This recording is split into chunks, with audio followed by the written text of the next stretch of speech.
alle quali lei adesso deve rispondere, onorevole Salvini, perché vedo che già si stava spazientendo.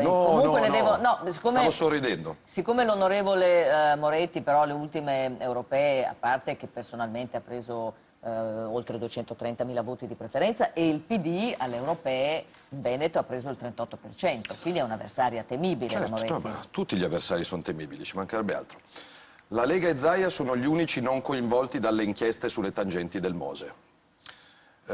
Sono sotto processo il sindaco di Venezia del PD e l'ex capogruppo in regione del PD. Zaia neanche sfiorato, giusto per ricostruire un minimo di verità dei fatti su di chi ha problemi con la giustizia e chi non ce li ha. Nessun leghista, Zaia men che meno, anzi i magistrati hanno riconosciuto a Zaia perfetta e totale collaborazione. Punto a capo, questo per la realtà dei fatti.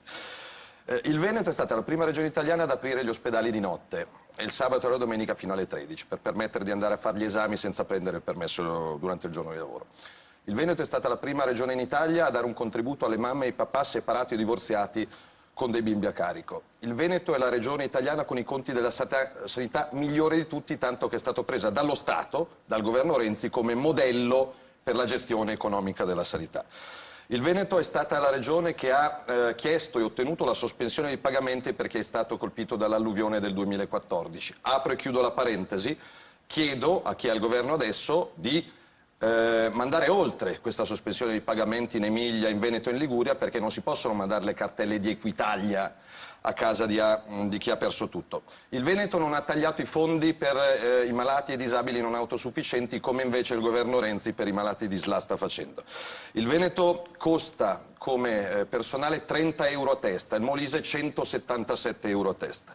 Il Veneto è stata la prima regione d'Italia a istituire il numero verde antisuicidi per aiutare migliaia di imprenditori e accompagnarli con la burocrazia.